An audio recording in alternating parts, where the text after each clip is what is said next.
RPG nigdy nie było roleplayowaniu. O, ty, to może być materiał. Patrz. Ostatnio bardzo, ale to bardzo dużo gadamy, słuchajcie, o RPGach na kanale. Bo też pojawiło się kilka takich znakomitych. Cały czas jest ten Neverwinter do skończenia. A tutaj jest materiał z drugiej strony. RPG nigdy nie były zbudowane wokół roleplayingu. I kurwa, ja od razu z tezą się zgadzam, bo ja gram w te gry faktycznie, bo mnie jara w nich element matematyczny stricte, a nie roleplayowanie, że o, jestem wielkim barbarzyńcą, albo jestem potężnym magiem, uważaj jak się do mnie zwracasz. Nie, ja wolę, mam dobrze zbudowaną postać, rzucam kurwa, czy utnę mu głowę. To mnie jara, no nie?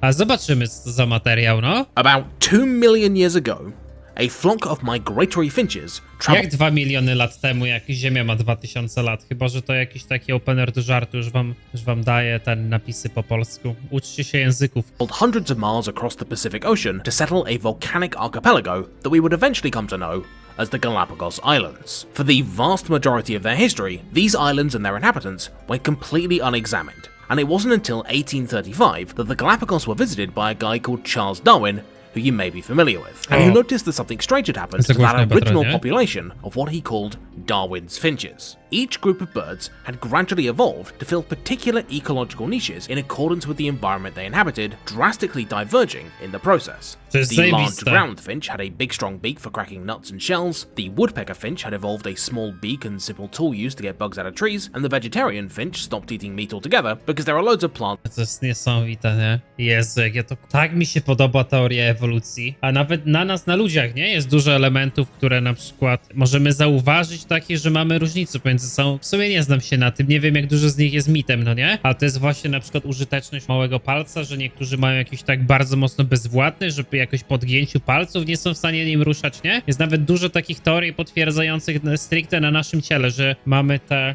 się nazywa atawizmy? Nie, atawizmy to jest chyba... Atawizm to jest chyba co innego, nie? Atawizm to jest chyba związany z tym, że kot ugniata łapkami, nie? Albo pies zawsze przejdzie w koło, nie? Bo musi sobie to posłanie albo siano, na którym kiedyś spał, ugnieść, nie? Zajebiste to jest. Ja to pamiętam, jak byłem dzieckiem, znaczy kurwa dzieckiem i pierwszy Asasyn w którym wyszedł? W 2006, w 2007, no to kurwa już nastolatkiem byłem, nie? Ale to już pomijając to, ja wtedy w pierwszym Asasynie jest wrzucona ta myśl tego, że skąd ptaki wiedzą, że mają wylecieć do obcych krajów? Skąd matka wie, że ma nakarmić swoje dziecko? Skąd pies wie, że ma szczekać? I tam jest ta teoria, że wszystko jest zapisane w naszym kodzie DNA. Ja za dzieciaka ograłem tego Asasyna i mówię, ja pierdolę, to wszystko wyjaśniało. Po prostu mamy informacje zapisane w kodzie genetycznym i dlatego wiemy funkcjonować, nie? No niestety potem budzisz się w realnym świecie i dowiadujesz się, że ludzie to są jebani idioci i chyba mają kurwa debilizm zapisany w kodzie genetycznym, a nie umiejętności funkcjonowania w społeczeństwie. No ale kontynuujmy. Occasional famines requiring it to drink the blood of other birds. Blech. The question I want to ask though is that of all these different birds that Darwin discovered, all descended from the same source, which one is the real Galapagos finch? Which one of these birds is the true inheritor to the genetic legacy of the island's original visitors? And which ones are just imitators? Incidentally, you might also be wondering what any of this has to do with video games. Tylko ludzie nie mają wiedzy zapisanej w kodzie genetycznym. Kurwa, wiem! Myślę, że to chyba logiczne. Że to była wizja artystyczna pierwszego Asasyna, nie? I'll be honest, it's a fair point. See, I want to talk about RPGs. RPGs, or role-playing games, are, as you are no doubt aware, one of the biggest and most enduringly popular genres of game out there, and have been a part of the medium since before video games even existed. Before Mario jumped over his first turtle, before the first Tetronimos were cleared, and before Grizzled McShootman blasted his first demon, RPGs were already taking the video gaming world by storm, and they haven't stopped since. The issue is, though, is that RPGs are, in many ways, a victim of their own success. The genre has been so consistently popular, and so consistently widespread, that you could argue that it's begun to have a bit of an identity crisis. Because, let's be honest, what does a role-playing game even mean? Look at Final Fantasy. Once a venerable series of intellectual, tactical, turn-based games, has slowly metamorphosed into an... No nie, no mi kiedyś na TikToku ktoś wytłumaczył, że RPG to jest gra, gdzie wcielasz się w jakąś rolę, nie? Ja wtedy się głupi, Need for Speed to jest RPG, wcielasz się w kierowcę auta, nie? Trzeba na to nie powiem, FIFA to jest RPG, wcielasz się w piłkarza. Czy każda gra by na to wychodziła? Ej, mądrości TikToka, dobra. Słuchajcie, przeczytałem sobie dzisiaj komentarze do śniadania z TikToka. Powiem wam rzeczy, które dowiedziałem się na TikToku dzisiaj. Kojarzycie tego shorta, w którym mówię, że zapominamy o najważniejszej rzeczy związanej z Sony i o fakcie, że robią z psich nosów analogii? Czytam komentarze z TikToka. Szczerze, na tym świecie tyle się dzieje, że nie wiem, czy w to uwierzyłem, czy nie. Ale one są z gumy silikonowej przecież. To w końcu to jest mit, czy nie? Ale to jest na serio, czy to jest żart? To mit. To są zwykłe gumowe analogii.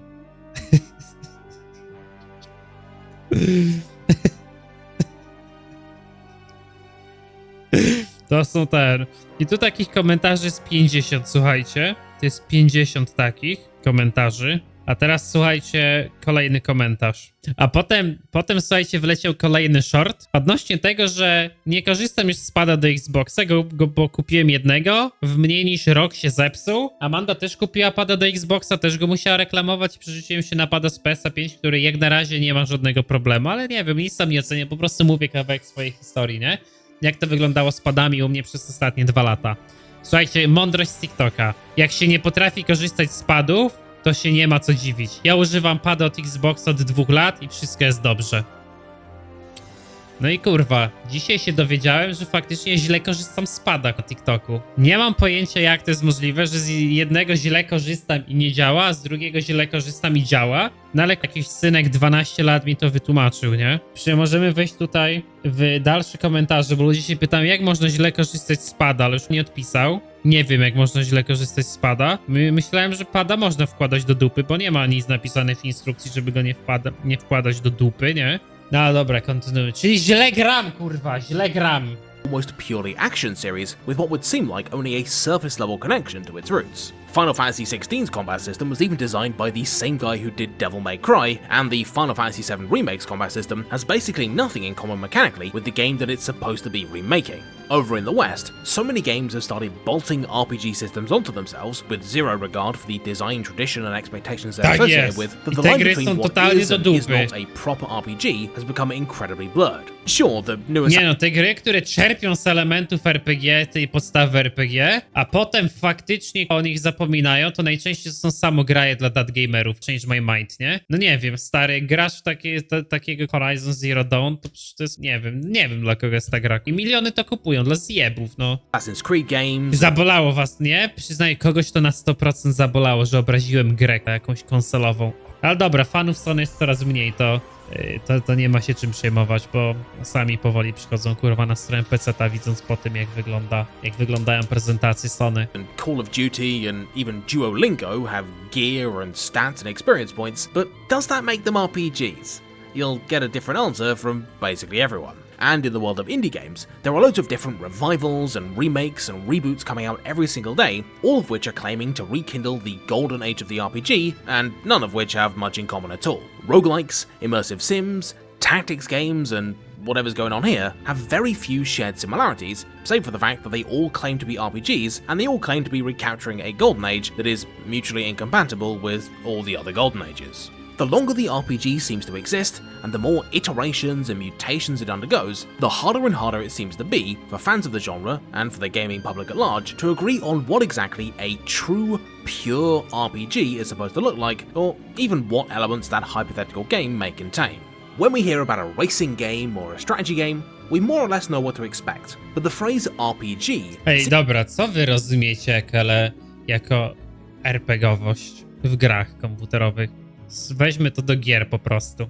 Ja przez to, że jest tak dużo filarów RPG, to dla mnie RPG jest wtedy, gdy mamy faktycznie rozwój postaci, no. Gdy mamy system progresji. Rozdawanie statystyk, ale patrzcie teraz na to. Czy Stellar Blade jest według mnie RPG-iem? No przecież wbijasz tam normalnie levele, nie? I potem finalnie te levele wydajesz punktowo. No nie jest to moim zdaniem RPG. A czy Sekiro waszym zdaniem to RPG? No przecież w Sekiro też wbijasz levele i wydajesz je na punkty.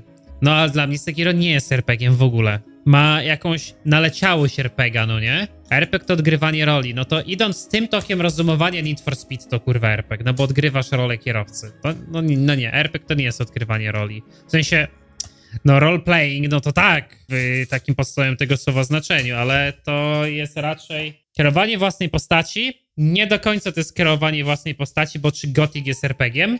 No nie. W sensie, no tak, ale nie kreujesz tam własnej postaci. W sensie kreujesz postać, która już jest wykreowana, nie? No Henryk to jest taki typowy RPG, no nie? No tak, dla mnie faktycznie RPG to jest rozwój postaci, ale on musi się odbywać na zasadzie liczbowej stricte, może tak bym to określił, czyli musisz wydać tam punkty, nie wiem, w życie, w siłę, w zręczność, chyba coś takiego. System rozwoju postaci na zasadzie skilli nie jest RPG-iem, no bo jeżeli system rozwoju postaci na zasadzie skilli byłby RPG-iem, no to Vampire Survivors to RPG, a zgodzicie się z tym? No ja nie. To jest spór semantyczny, a nie rzeczowy. Jak tylko bierzemy nazwę, a nie istotne rzeczy, nie posuwa nas do przodu w debacie. Nie, przestań się kurwa naśmiać ze mnie, nie zrozumiałem, co powiedziałeś. Dla mnie RPG to tworzenie własnej postaci, bądź kreowanie stworzonej już postaci na swoją modłę. A patrz, a to jest bardzo ciekawe, co ty mówisz. Czyli dla ciebie RPG-iem jest gra, która ci pozwala wykreować tą postać. Więc Sekiro, który ci po prostu narzuca, jaką postacią grasz, ale nie masz możliwości jej zmiany, bo zawsze będziesz Sekiro z mieczem, to nie jest RPG. Ale Gothic, gdzie możesz zagrać bezimiennym magiem, bezimiennym łucznikiem, bezimiennym klasztorze, łowcą smoków, to już jest. I to by miało sens. A teraz pomyślmy, czy to się na przykład aplikuje do Diablo 2, gdzie masz predefiniowaną postać czarodziejki. Masz klasę postaci. No tak, bo możesz mieć czarodziejkę Zimana, możesz mieć czarodziejkę ognia, możesz mieć czarodziejkę pod lightning. Tak. Ty, to jest chyba najlepsza definicja, jaką usłyszałem. Dobra, to jest najlepsza definicja. RPG to jest tworzenie własnej postaci lub kreowanie już wytworzonej postaci. Czyli musisz mieć możliwość, tak jakby, nie edycji tej postaci, ale wykierowania jej, ukierunkowania jej.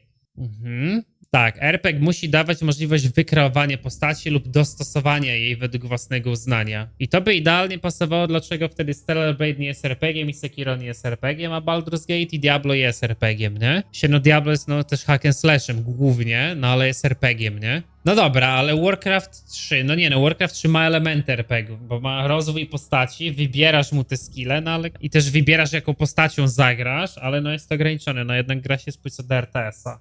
A już na przykład taki Spellforce ma o wiele silniejszy element RPGowy, no ale nadal nie jest stricte RPG-iem.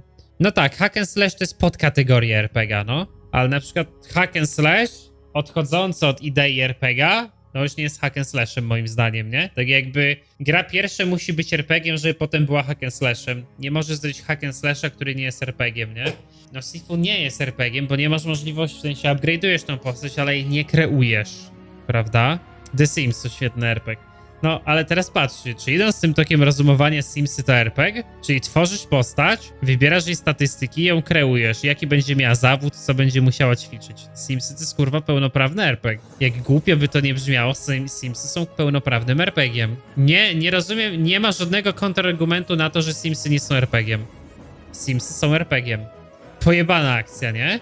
Moim zdaniem możesz odgrywać istniejącą. Nikt nie mówi, że nie możesz jej odgrywać, ale musisz mieć możliwość wpływu jej, w sensie wpływu na jej kreację. W sensie, no ona musi być definiowalna, nie? Przez ciebie. No w Simsach postacie levelują, no. Seems to occupy some insane quantum superposition that defies easy categorization and makes everyone very upset indeed. That's where I come in. See, for a few weeks now, I've been trying to solve the problem once and for all. Gameplay z Tibi, stary 3D pierwszy, normalnie. Chłop stoi, wiecie gdzie to jest? Ja wam narysuję, gdzie to w Tibi właśnie ma miejsce. Jak jest Rukgard, no nie? To tu masz temple w Rukgardzie, tu masz drogę, tu masz tą kratkę, no nie? Tu jest wejście do depo, nie? Tutaj są traderzy, tu jest koleś, któremu sprzedajesz szczury, to idziesz tutaj, tu jest, tu są schody na górę, no nie? I to jest w tym domu, o tu. I tutaj na dole się schodzi i tu w ogóle ten czerwony pan też 2 defa leży w questa, pamiętacie? To jest kurwa ta miejscówka, no powiedzcie mi, że nie. O tutaj jest quest do odebrania na Armor 2. Double Armor, no to się nazywało, tak było. No, to było zajebiste. No, to jest stary to. Of what RPGs are all about. What single underlying factor ties this disparate group of games together into a group that we all feel like ought to exist, but that we can't quite pin down? Unfortunately, this is something that's easier said than done, because a lot of our core assumptions about the nature of the RPG are, to put it lightly, not the full picture. And nowhere is this more clear than in the case of the name. There are no doubt plenty of people in the comments who've already told me that I'm being silly and that RPGs already have a fixed definition. They're role-playing games, they're games about role-playing, right? Well, yes, No, my już kind jesteśmy of, po tej but debacie, nie? also, it's not quite that simple.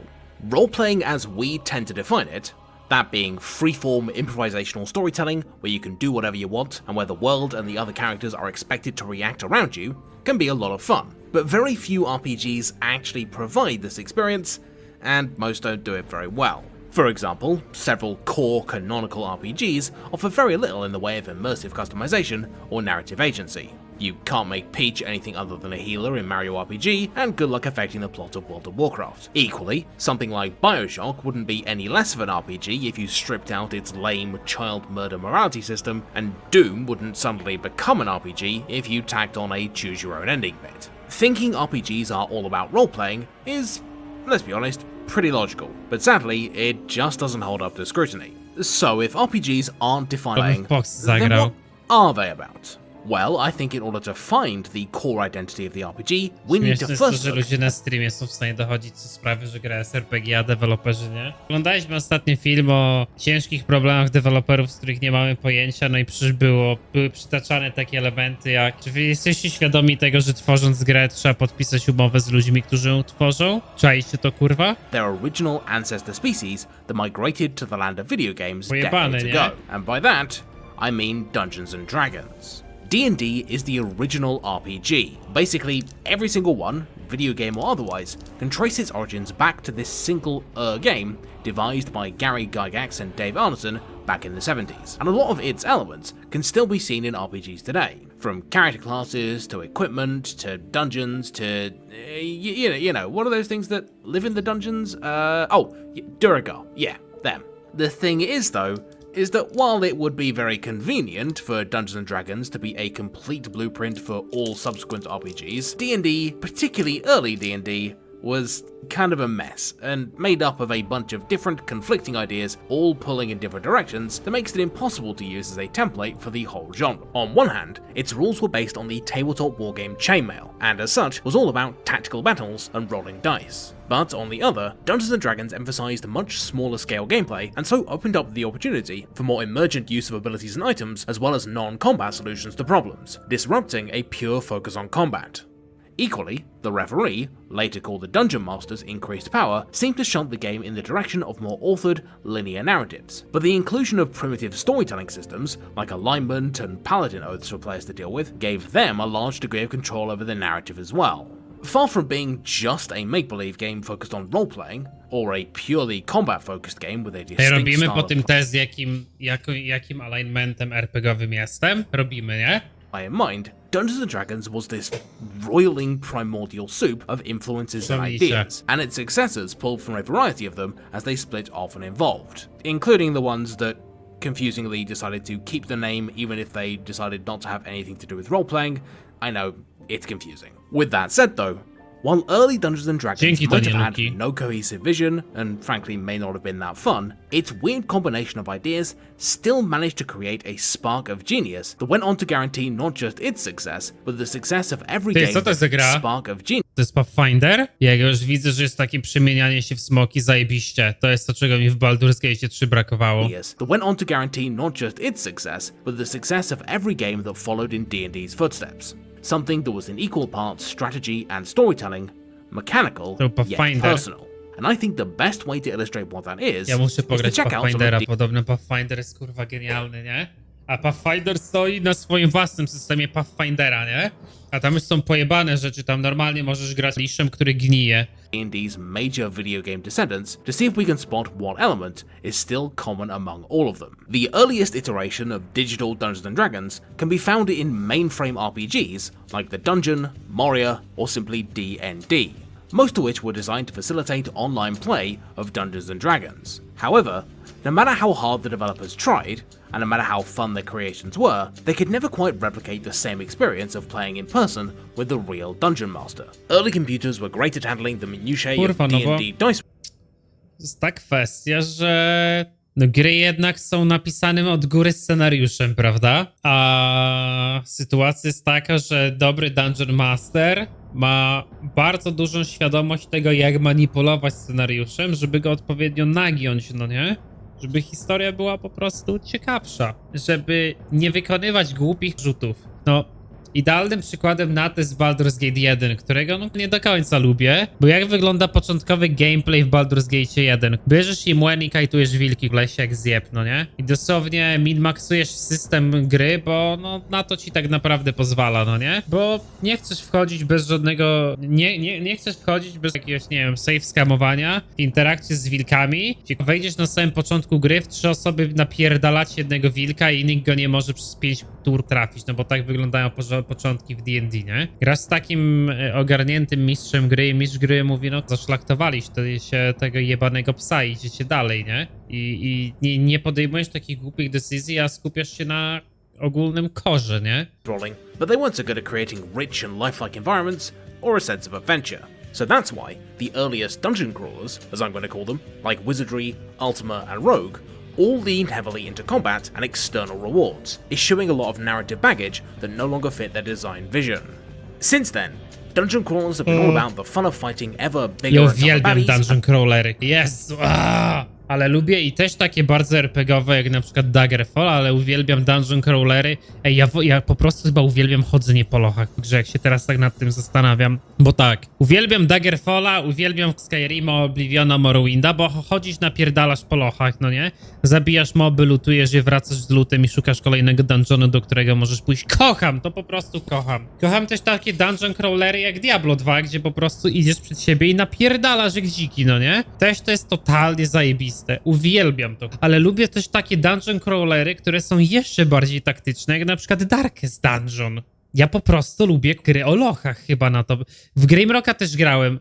Podobał mi się bardzo Grimrock, ale tak jak na przykład w Darkest Dungeona mogę grać bardzo dużo, w Diablo mogę grać bardzo dużo, w Daggerfalla mogę grać bardzo dużo, to Grimrock mnie trochę męczy, bo jest no jednak grą na takim no stylizowanym, przestarzałym systemie. Wiecie o co mi chodzi? No właśnie muszę zagrać i w Arx Fatalis i w Kingsfielda, nie? Muszę, bo te gry są no, bardzo dobre w tej formule.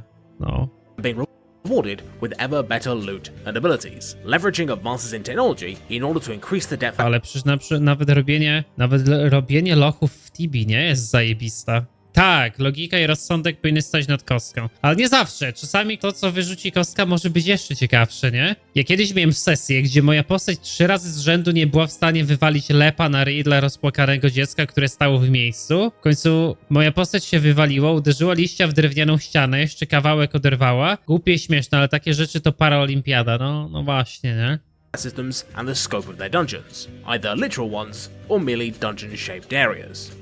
All kinds of dungeon crawlers. Czy nie zjadły ci zagadki w Grimrocku? W sensie mnie w Grimrocku najbardziej cieszyło napierdalanie, nie? Ale tam w pewnym momencie było dużo tych takich zagadek, że gdzieś musisz spaść w odpowiednim miejscu, wrócić na wyższy poziom. A jednak poruszanie się w tej grze z tym delayem jest trochę irytujące, nie? Wiecie o co mi chodzi? Acquisition simulators to more classic party-based labyrinth games use techniques like random item drops, a drip feed of new abilities, and a constant arms race of enemy complexity to force players to be constantly reanalyzing their character build and to really get stuck in, coming up with cool new strategies and unconventional synergies in order to stand a chance against whatever the next big challenge is. Hell, even most modern MMOs have their roots in dungeon crawlers thanks to World of Warcraft, which took many design cues from Diablo and has always been pretty much purely focused on combat and progression. You can make the argument World of Warcraft also puts a fair bit of effort into its Nie, story. no to idealnie ujął. To, co mnie najbardziej jara w grach, to kombat i progresja. Ja całą resztę mogę wyjebać. Fabułkę, grafikę, to mogę siedzieć nad Excelem, stary. I jak jest dobra progresja, to mi to wystarcza, nie? I satysfakcjonujący kombat, gdzie faktycznie mam wpływ na to, co We robię. can all agree it's a secondary. Nienawidzę gier, gdzie wciskasz jeden przycisk i And wygrywasz. that's putting it lightly. Everything from the gear system to the big complicated talent trees exists to keep you constantly making interesting decisions and then paying them off with a tangible increase in power. Dungeon crawlers excel at making every low-level decision and every progression milestone feel meaningful because everything is oriented around combat, and often very punitive combat at that. Souls-like games, for example, which were inspired by Kingsfield, which was in turn inspired by Ultima, or Darkest Dungeon, which borrows a lot of roguelike DNA, wouldn't be anywhere near as compelling if you didn't have to scratch and claw for every tiny combat advantage and really think about every action in a way that a greater emphasis on freeform gameplay or narrative. Giga dobrze to mówi, te dwa systemy muszą być od siebie zależne, bo co ci systemu progresji, gdy gra jest absurdalnie łatwa i nie musisz używać tej progresji, a z drugiej strony co ci z tego systemu progresji, jak walka jest po prostu niesatysfakcjonująca, albo źle w grze obliczona, źle zbalansowana i po prostu chodzisz i wszystko one-shotujesz. No i zrobiłeś zajebistą postać, ale wszystko one-shotujesz, no i co kurwa z tego? Would only dilute. Speaking of which, dungeon crawlers weren't the only kind of RPG that spun off of text-based D&D implementations. As graphical power increased and as PC hardware advanced to the point where actual game worlds could be simulated, another branch of games started to emerge that attempted to recapture some of the player-driven, emergent gameplay that dungeon crawlers left behind, but was still an important element of physical Dungeons & Dragons. These games typically get called CRPGs, or computer RPGs, and that's because the technological advances they were based on mostly started on PC and only ever really trickled into less powerful, less flexible consoles. Rather than being focused on raw tactics and resource management, CRPGs offered Patrz, jak teraz byśmy wchodzili w semantykę. Co sprawia, że gra jest CRPG-iem? Co znaczy CRPG? Computer RPG. No to każdy RPG na komputerze jest CRPG-iem w takim razie. To Wiedźmin 3 jest CRPG-iem, nie? much greater focus on problem solving and creatively empowering the player, letting them do stuff like develop non-combat abilities, explore the world in a non-linear fashion, and see their actions reflected in the world beyond heaps of dead goblins. Ultima Underworld, Baldur's Gate, and Elder Scrolls Arena, some of the first CRPGs, all made heavy use of open-world gameplay and emergent mechanics like using torches to make popcorn in order to create not just a series of combat encounters, but a living, breathing world that could be approached in multiple ways and rewarded building a character with a unique set of skills that pursued a unique path through the game. Look at RuneScape, for example. It's entirely possible to play that game in a completely non-combat manner, and the game's questing is more or less completely open-ended, rather than dictated primarily by combat level.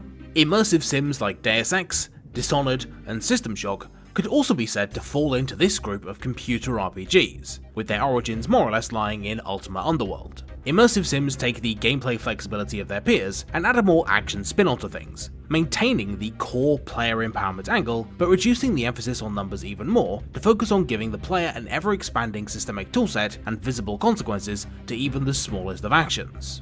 More modern CRPGs really go all in on this angle of letting the player do whatever they want and feel like the world is their playground. Bethesda's usual fare is massive open worlds filled with cool little activities to do in every direction that make the player feel like the center of the universe. And slightly more focused CRPGs like, say, Divinity Original Sin allow you to feel like a total genius for solving puzzles and cheesing combat encounters in really clever ways that supersede a more rigid progression system and narrative structure.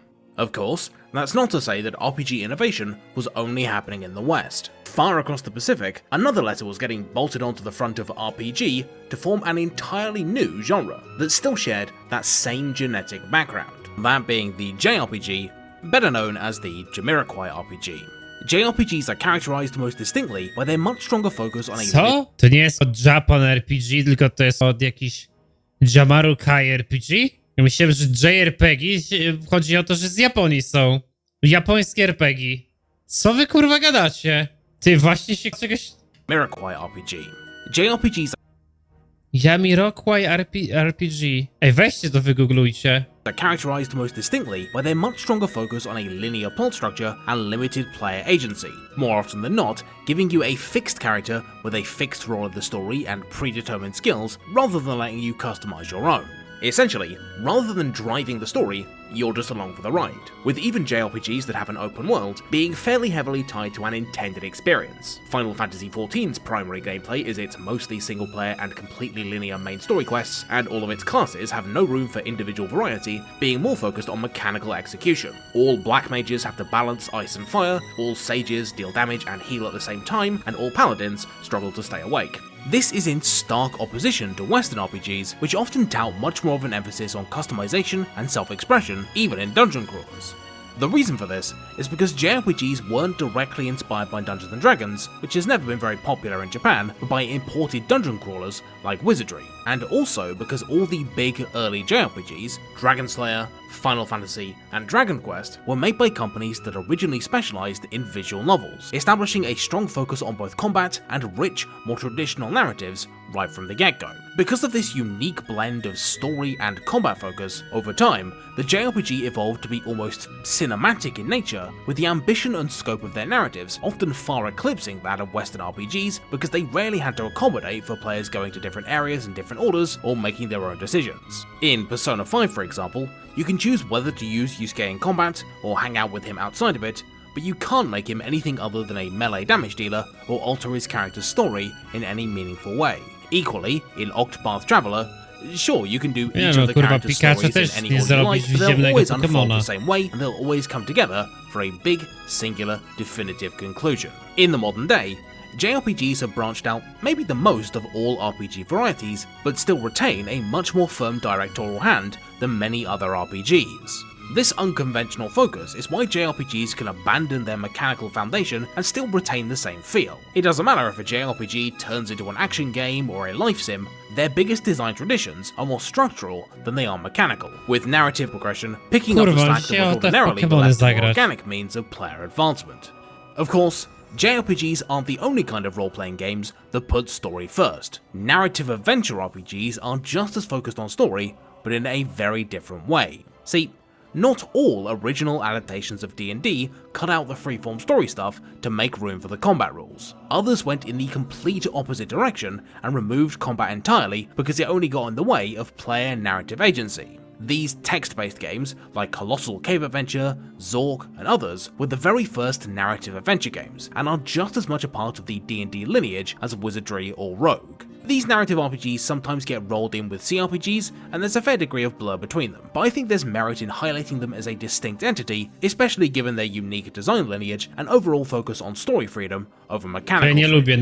Narrative adventure RPGs de-emphasize combat, and while most mainstream ones still have it, the focus is very much on the player's agency within the story, often taking place almost entirely through dialogue and description, with a few bits of exploration, puzzle solving, and skill checks thrown in there for good measure. A great example of this would be the games made by Interplay, Black Isle, and later Obsidian, who, just like many JRPG developers, got their start making text-based story games, and so carried that narrative focus and experience into stuff like Fallout and Planescape Torment.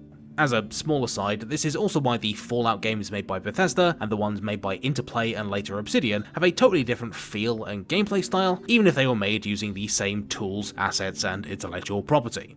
Narrative adventure games, despite a fairly persistent lack of popularity, are the RPGs that I think best embody the role-playing, improv storytelling spirit of D&D. And this can, to varying degrees of success, be seen today in the works of CD Projekt Red and BYŁY, both of whom initially got started working for Interplay, and have since thrived bringing narrative agency and strong stories back to mainstream Western RPGs after everybody else kind of went out of business. Equally, that's not to discount smaller studios, which don't have the budget for cinematic adventures or super deep combat simulation. Czyli przyznał, że Wiedźmin jest grą bardziej narracyjną, tak? Czy usłyszałem to, co chciałem? Studios like Fail Better or Inkle have thrived in this particular niche for years, and without them, we never would have gotten the recent indie revival of these kinds of games. Disco Elysium, Pentiment, and Suzerain, which all put player narrative agency above all else, are finally showing that they don't need combat and loads of maths to be great RPGs, an idea that stymied even great narrative RPGs like Planescape Torment, where fighting stuff basically only got in the way. RPGs are wildly varied. They come in a million different forms, with some of them having very little in common mechanically with Dungeons & Dragons. But in spite of that, they're all still RPGs. The thing that links all of these very different titles together isn't a single set of mechanics. Czyli w dużym skrócie podsumowanie tego materiału jest takie, że gatunków RPG jest bardzo dużo i nie wszystkie są skupione stricte na progresji albo na definiowaniu postaci. Bo w sumie no w Pokemonach nie definiujesz postaci stricte Pokemona, bo nie możesz go uformować tak jakbyś chciał, nie możesz z Pikachu nagle zrobić ognistego Pokemona, no, ale z drugiej strony definiujesz build jakim grasz za pomocą różnych Pokemonów, nie? Właśnie brakuje Most Wanted, no. Setting elements, but the far more fundamental focus on the thing that made D&D work in the first place. And that is an emphasis on character. RPGs, more so than any other kind of game, are all about getting you to care about your character or characters, and the way that they can change or progress over time. Whether you care about their evolving combat power, their ability to manipulate the world, their personal journey, or the consequences of their actions, this through line of being put in control of a little guy, or sometimes several little guys, and gradually nurturing them as you play, is a common factor among all RPGs. Even the role-playing activity that gives the genre its name, where you get to create a character from scratch and define who they are, is just one of many ways to tap into this fundamental appeal. The RPG as a genre has done nothing but evolve and branch out ever since its creation almost 50 years ago, but I believe this core element of character can be seen in all of them, even in the ones that don't really fit. Ty, patrz jaki fajny graf. Czyli tak, RPG to jest główne nasilenie na postać i masz strony progresji mechanicznej. Co tu jest napisane? Designer control. Nawet nie mam pojęcia, kurwa, o co chodzi z tym. Narracja. A player agency? Ej, kurwa, nie rozumiem nie rozumiem tej osi. Aha! To jest wolność wyborów do po prostu dostosowania się do funkcjonowania świata w obecnej formie, tak? Do tego, jak jest zaprojektowany. Czyli na przykład w Diablo masz czarodziejkę i możesz ją rozwinąć w konkretny sposób, a w CRPG możesz sobie zrobić postać, która na 10 poziomie będzie miała 10 różnych klas. Będzie do dupy, ale możesz to zrobić. Okej. Ty, no to ja wam powiem, no ja najbardziej, w sensie dla mnie progresja narracyjna jest w ogóle nieistotna, nie? Dla mnie jest prawa strona ważna, progresja mechaniczna, to dla mnie tworzy RPG, nie? A to jak duże masz pole do manewru? A dobra, no patrz, gdzie byś stary tutaj umieścił, jestem no totalnie prawicowy. Nawet stary w CRPGach wyszło na to, że jestem prawicowy. Ale myślicie, że to ma sens, że tutaj prawica bardziej im zależy na mechanikach i na progresji, a lewicy zależy na konkretnej narracji? Czy to jest jakiś podprogowy przekaz? Na to by wychodziło.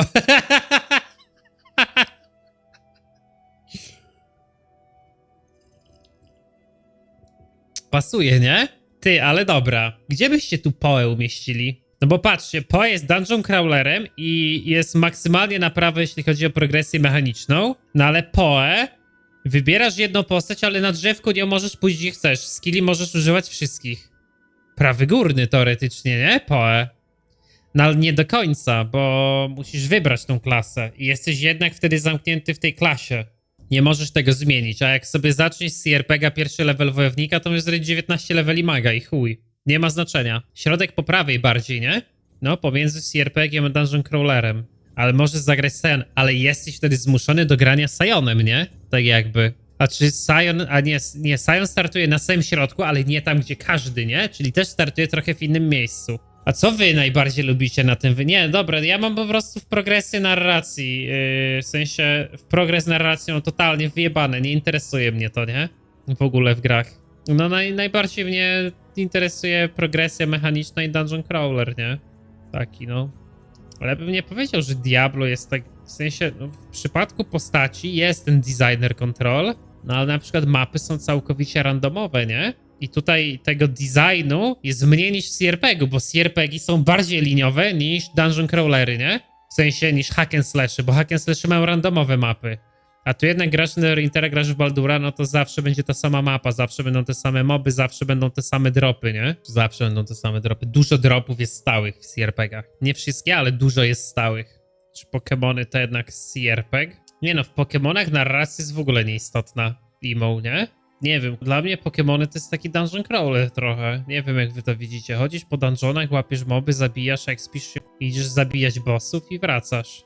Into my weird little model. BioWare's stuff, for example, treads the line between CRPG and narrative RPG, having gradually slid from one design school to the other over the years. But even when they're making bad games, and my god have they done a lot of that recently, the studio's focus on caring about characters is still a clear, guiding design principle. Pokemon, the world's biggest RPG ever, is a departure from many JRPG tropes, but even though it offers the player much more freedom than in other Japanese RPGs, you can still find the same fun of assembling and growing your little team of guys in both it and more traditional games like the Trails series, which can trace its development history all the way back to Dragon Chyba Slayer. sesją planową chodzi o możliwość rozwiązywania problemów w grze. A może, no, że w PoE Diablo po prostu odtwarzasz fabułę i napierdalasz moby, a w CRPG-u faktycznie trochę twoje ruchy mają wpływ na to, co się stanie w świecie, kto przeżyje, kto nie przeżyje, nie?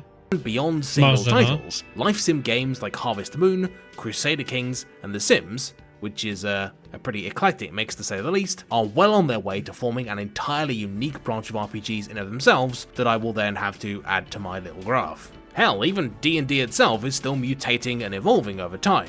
Third edition was an open-ended systemic playground where actually fighting enemies was pretty pointless, which a lot of people hated. Fourth edition stripped everything out that wasn't combat and turned itself back into a wargame, which a lot of people hated. Jak trzecim walczenie z mobami nie miało sensu? Co? Nie rozumiem. Mutating and evolving over time. Third edition was an open-ended systemic playground where actually fighting enemies was pretty pointless, which a lot of people hated. Fourth edition Nie wiem, o co chodzi. and stripped everything out that wasn't combat and turned itself back into a wargame, which a lot of people hated, and 5th edition puts way more emphasis on character backstory and narrative elements than its peers, at the expense of combat balance, which, guess what?